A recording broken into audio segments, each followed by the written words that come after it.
আজকে আমরা দুঃখ ভারাক্রান্ত হৃদয় নিয়ে এই জায়গায় দাঁড়িয়েছি।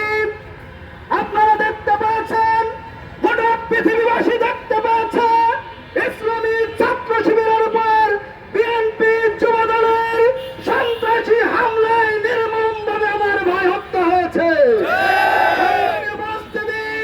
আজকে আমরা এই বিক্ষোভ মিছিল থেকে বলতে চাই, বিএনপি যে সন্ত্রাসীরা আমার ভাই সাইফুল্লাহকে হত্যা করেছে, তাকে যদি দৃষ্টান্তমূলক শাস্তির আওতায় নেওয়া হয়, ইসলামী ছাত্র শিবির গোটা বাংলাদেশে এমন আন্দোলন করে তুলবে, এই বাংলাদেশ কেঁপে উঠবে। আমরা কাউকে রক্তচক্ষুকে বলা করি না।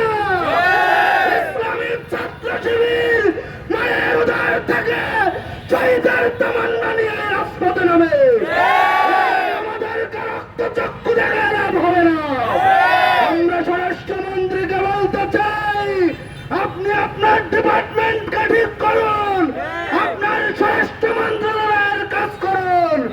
আমরা দেখতে পাই আপনার স্বরাষ্ট্র মন্ত্রণালয়ের কাজে অবহেলা দেখতে পাই, আর আপনি দেখি সংবিধান নিয়ে পড়ে আছেন।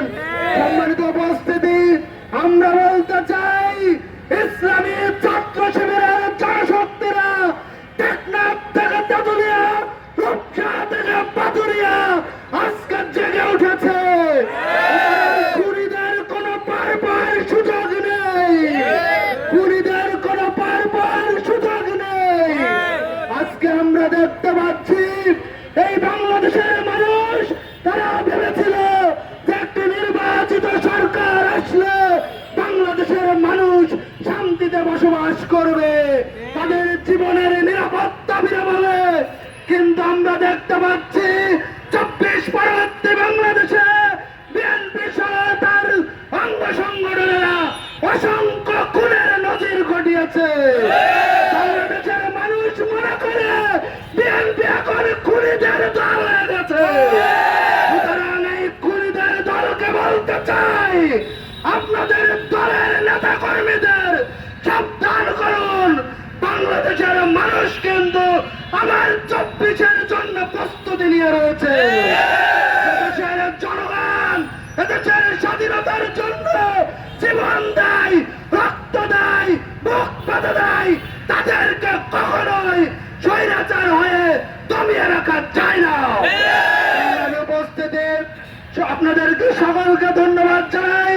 আমরা এই বিক্ষোভ থেকে বলতে চাই, আমাদের ভাইয়ের যে খুনি, তাকে দৃষ্টান্তমূলক শাস্তির দাবি জানিয়ে আজকের প্রোগ্রাম এখানে শেষ করছি। সকলকে ধন্যবাদ, সাংবাদিক বন্ধুদেরকে ধন্যবাদ, আইন শৃঙ্খলা বাহিনী বন্ধুদেরকে ধন্যবাদ। আসসালামু আলাইকুম ওয়া রাহমাতুল্লাহ।